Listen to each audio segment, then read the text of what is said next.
on? Hi, everybody. This is Allison from Alleycat Creations. How are you?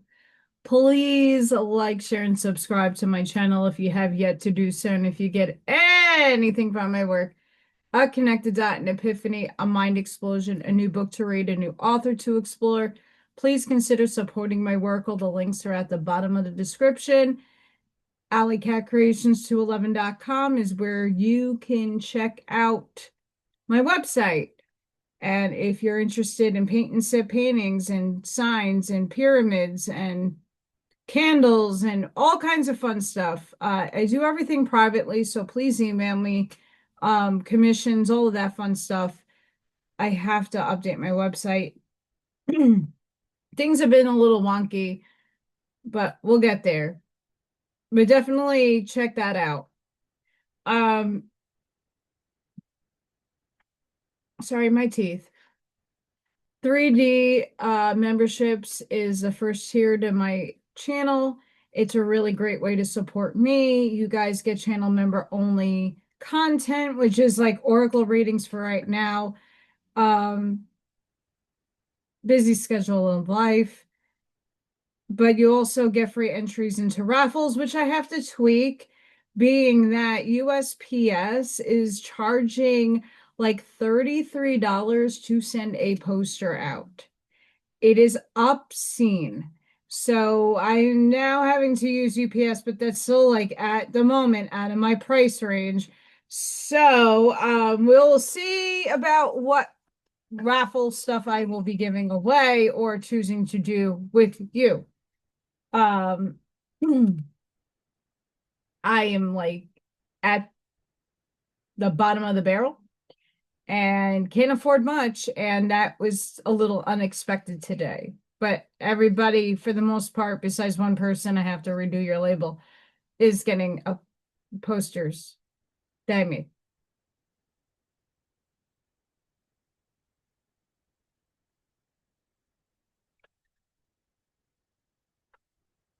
That's tobacco, by the way.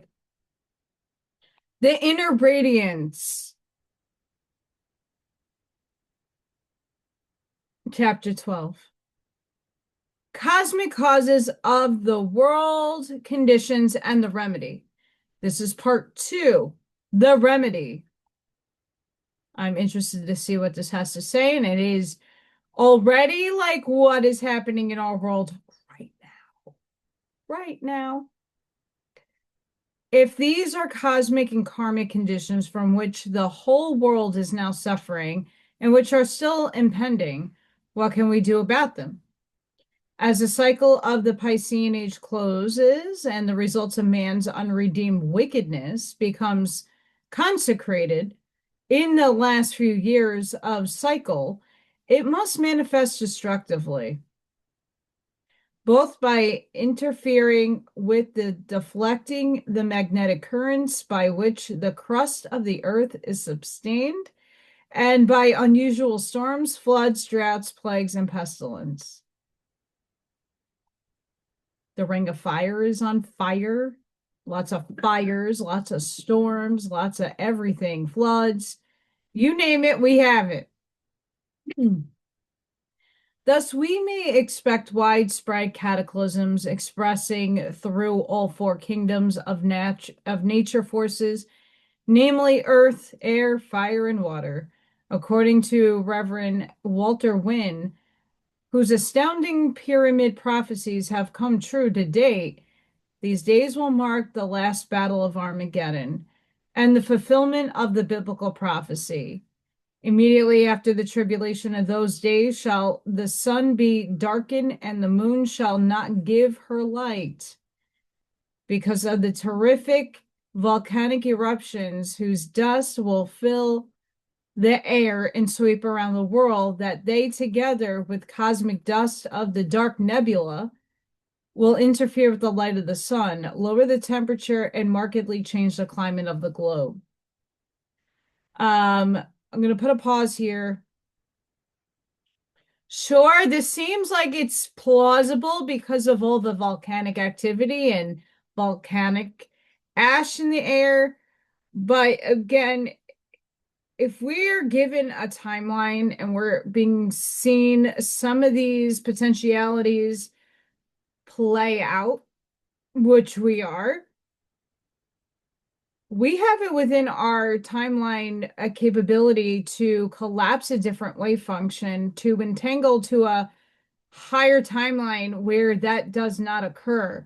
Now that you're in awareness, it's nothing to fear. It's not, look, I think we've escaped a lot more catastrophe, and not to say that what is happening isn't like Armageddon. It's not, it is catastrophe.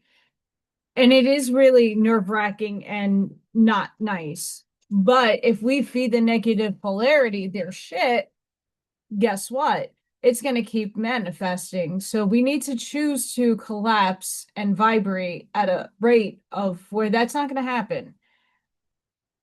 And I think a lot of us are capable of doing that. We are already shifting a tenfold in the Schumann resonance. We're seeing a lot happening, but we're also seeing Gaia expand and purge. And this has been seen, and this, again, this book is from a very long time ago, and it's really earmarking the now moment.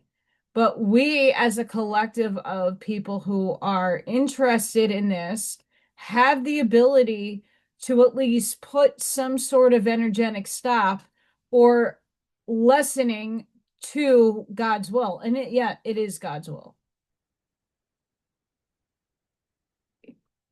God's in all things. People just, you got to get out of the 3D mindset of limitation and separation. As soon as you separate yourself from source and say, well, source is only light, no, source is all things. So that's already you separating yourself from source. Stop. I love you. But instead of being entirely pessimistic, we teach that if mankind can generate and broadcast sufficiently powerful currents of righteousness, justice, international friendliness, brotherhood, and cooperation, such constructive forces will neutralize the destructive forces and leave little to be adjusted cataclysmically. Much has been done toward this end recently by many international conferences of premiers and statesmen, goodwill airplane flights, meetings of business associates, and peace societies. But all thus constructive force thus generated can be dissipated by one war of aggression and land grabbing, such as now going on in China, which leaves us about where we were before, if not a bit worse off. But cosmic and planetary and karmic influences are not fate. For an ancient axiom tells us that the stars incline but do not compel. Also, we are told to rule our stars instead of passively and helplessly giving way to their influences. That is, we must take advantage of their influences to attain our ends, just as the mariner takes advantage of favorable winds or adjusts his sails to adverse winds so that he uses their opposing power to push him on toward his predetermined port. In other words, we must learn to turn every adverse condition or force into constructive channels. And with this cosmic background in mind, let us see how it applies to the present day conditions. See? I'm reading this for the first time, and it's giving the same advice I just gave. Ta-da! The remedy must be applied upon the plane of causes, namely in the mind and heart of man, to control his reactions to and the use he makes of the planetary karmic conditions. But how can the mind of man affect these conditions? One of the strangest phenomena of the World War was the sudden collapse of the Central Powers. This was due not to any serious lack of men and munitions, but to a so-called loss of morale, both in the trenches of the Central Powers and among their people at home. Why was this? In 1916, our Order of Christian Mystics inaugurated a worldwide prayer service each day at noon, praying the righteousness and justice should prevail. And as we have students in 70 foreign countries, and as it is noon somewhere every minute of 24 hours, the forces generated in all those countries were joined with ours and circled the globe consciously every minute of the day and night.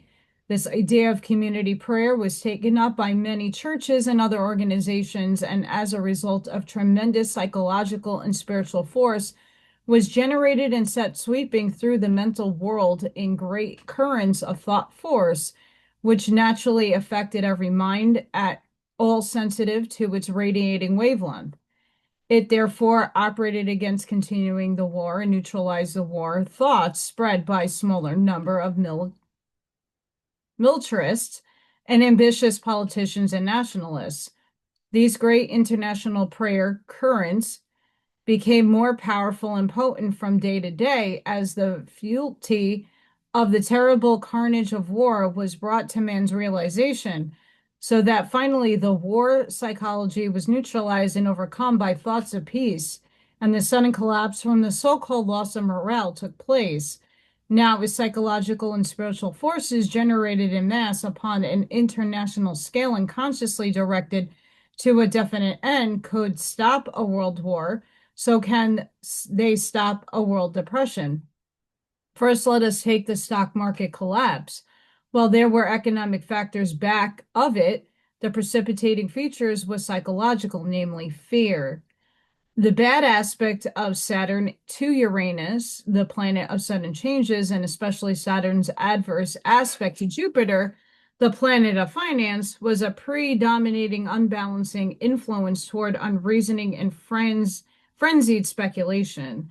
It even upset the judgment of financiers and managers of big business, for they are largely responsible for allowing stocks to be traded and far beyond the point where they could possibly pay interest or dividends upon the price paid.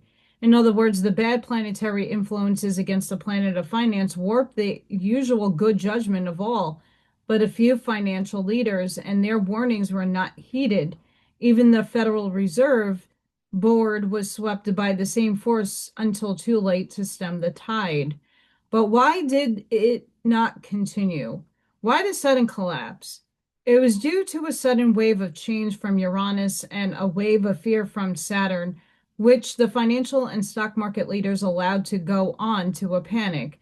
Therefore, Saturn's chilling and congealing influence upon Jupiter, the planet of finance, naturally produced frozen assets as a psychological result of fear. There was just as much money in the world as ever, since it had not been suddenly destroyed or buried. But those who had it and controlled it were afraid to put it into circulation. For instance, there were some 35 billions on deposit on the savings banks, alone the greatest amount in history of the country, between September 1st and 15th, 1932. Newspaper reports tell us the more than 1,200 million were paid out in cash in New York alone in interest and dividends by the great corporations. Not a paltry 200 million England wished to borrow, not the 400 million Germany wanted, but 1,200 millions. The U.S. Treasury loaned of 800 millions were oversubscribed 6 times and at the low rate of 1.75%. Hence, never was money so cheap when once the influence of fear was overcome by confidence.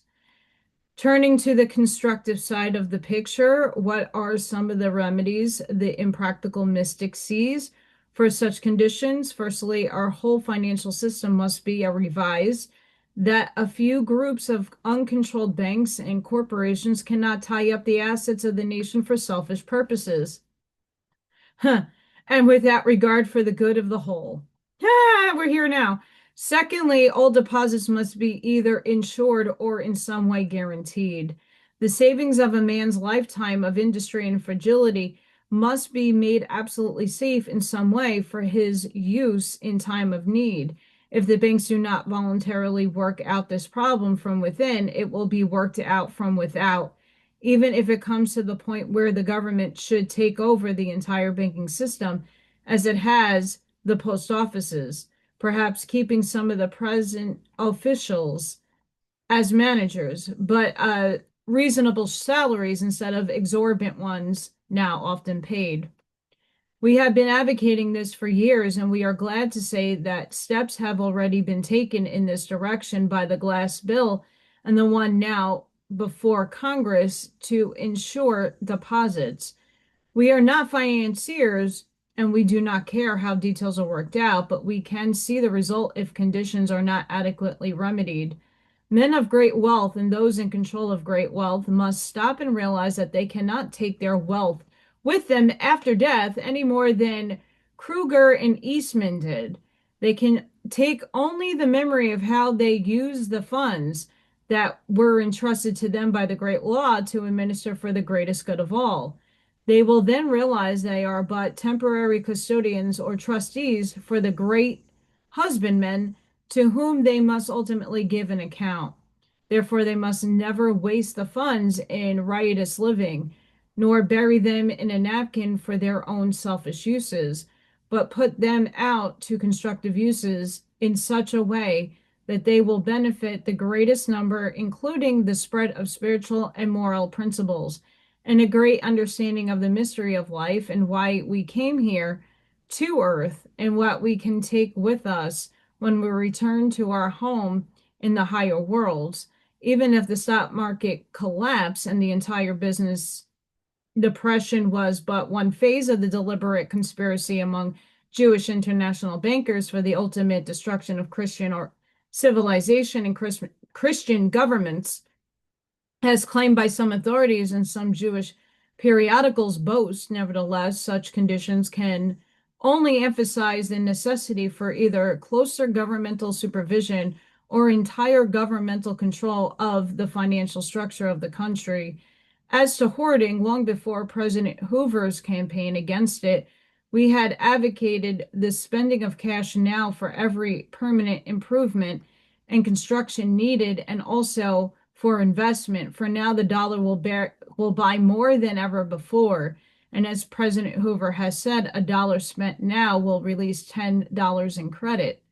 Next, let us look at the business depression. The stock market collapse was a factor, it is true, but that should have been limited largely to speculations who paid for more for stocks and bonds than they were worth, or who sold something they did not own, short selling, and hence should suffer for it. That is a practice which should and must be stopped. And we are glad to see that it is now before Congress for investigation and remedy. Therefore, let your representatives and senators, who are super corrupted, hear what you think of as soon as possible. But in spite of the collapse of the stock market, the factories and mills and mines are still here and just as efficient as ever. But each have gone ahead independently, increasing production without regard to consumption or demand, and so they were forced to waste their assets in trying to create and force artificial markets and demands for their unwise overproduction. But the Manufacturers Association or some similar body recently reported that overproduction could not be assigned more than 25% of the causes of the depression. The others resulted from fear, frozen assets, greed, and cutthroat competition. Nevertheless, there must be some kind of organization for planned production which will control production in due relation to consumption, whether this be done by regional monopolies for each product or by control boards, which will license manufacturers and assign to each the amount of production needed by their specialty. These are details which can readily be worked out when their fundamental necessity is grasped. We are glad to see that this process is already being put into effort voluntarily right here in Florida, as it has long ago been put in operation in California with the organization of the Citrus, Grape, Celery, and Potato Growers and Poultry Raisers Association. but especially much agriculture in general, be put on the same or similar basis as manufacturers and not be at the mercy of auctions for the sale of their products.